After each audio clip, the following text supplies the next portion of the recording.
En la década de los pantalones acampanados, la disco y las drogas, o sea los 70s, empezaron a aparecer los primeros monitores de tubos de rayos catódicos. Básicamente, es tecnología que permite ver imágenes mediante fósforos rojos, verdes y azules en el vidrio. El MDA, el monitor dibujado, que usaba esta tecnología, no tenía modos gráficos, solamente ofrecía un solo modo de texto con el fondo negro y el texto verde que personalmente me recuerda al Pip-Boy de Fallout. En la década de los 80s se dio al mundo el primer intento serio de poder mostrar los colores en la pantalla de los monitores. El más exitoso se llamó SVGA, que aumentaba colores y resoluciones. Por último, llegamos a la invención de las pantallas con LCD, Liquid Crystal Display. Hoy en día la mayoría de las pantallas LED son en realidad LCD con iluminación LED. Ahora, Juan Pablo, ¿cómo se modelan las imágenes que vemos en la pantalla? Bueno, estas combinan la luz roja, verde y azul con una intensidad en el brillo que varía. Estos colores, si nos acercamos a 3 centímetros de la pantalla, podemos ver que están presentes dentro de 3 pequeños subpíxeles dentro del mismo píxel.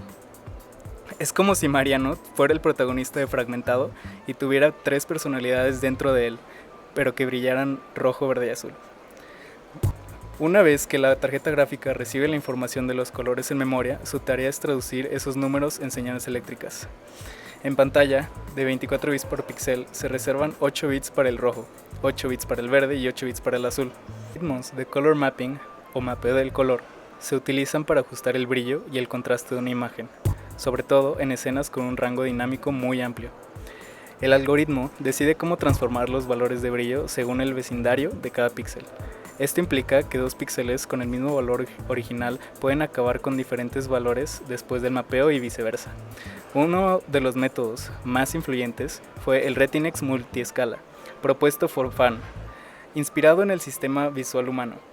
Este algoritmo reduce la influencia de la iluminación de la escena para resaltar el color y la reflectancia de los objetos.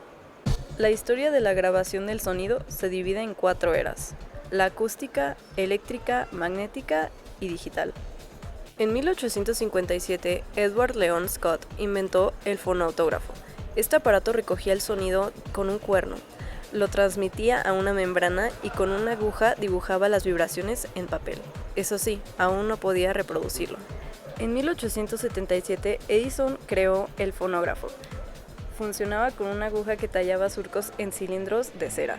Para escucharlos, otra aguja recorría esos surcos y hacía vibrar una membrana, produciendo el sonido. En 1888, Emily Brenner inventó el gramófono, que usaba discos planos en lugar de cilindros. Ofrecía mejor calidad, aunque ya no permitiría poder grabar en casa.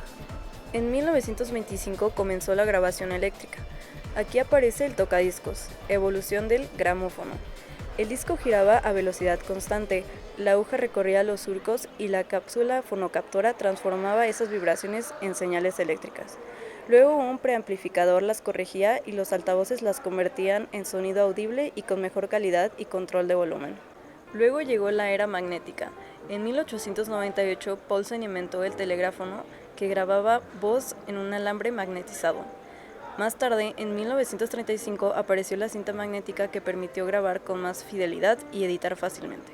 En 1963, Philips lanzó el cassette, práctico y portátil, que se volvió el estándar en la música y en la radio.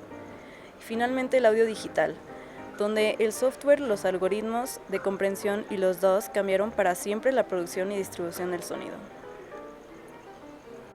Bueno, pues yo voy a hablar sobre una idea que cambió para siempre la manera en la que escuchamos música, vemos videos y hasta usamos el internet, que es el teorema de muestreo.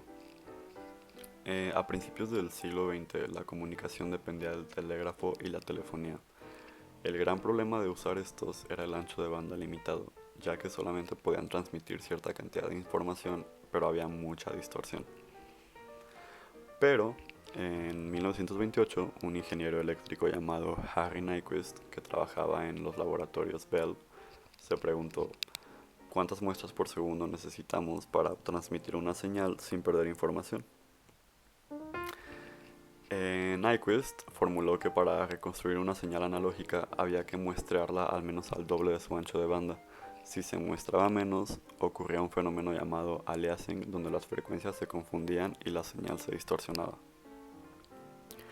Años después, en 1949, Claude Shannon tomó la idea de Nyquist y la demostró formalmente dentro de la teoría de la información, y desde entonces lo conocemos como el teorema de Nyquist y de Shannon. Este teorema fue la llave que abrió la era digital. Gracias a él existen los CDs, la música en streaming, los videos en alta calidad, las imágenes médicas y las telecomunicaciones modernas como el Internet. Por ejemplo, cuando escuchas una canción en calidad de CD se están tomando 44.100 muestras por segundo. Esto permite reconstruir el sonido con gran fidelidad. Y además, si usamos una mayor profundidad de bits, como 24 bits, obtenemos un rango dinámico increíble. Es por eso que sin las contribuciones de Nyquist y Shannon, el mundo digital no existiría como lo conocemos. El teorema de muestreo es la base silenciosa detrás de toda la tecnología que usamos a diario.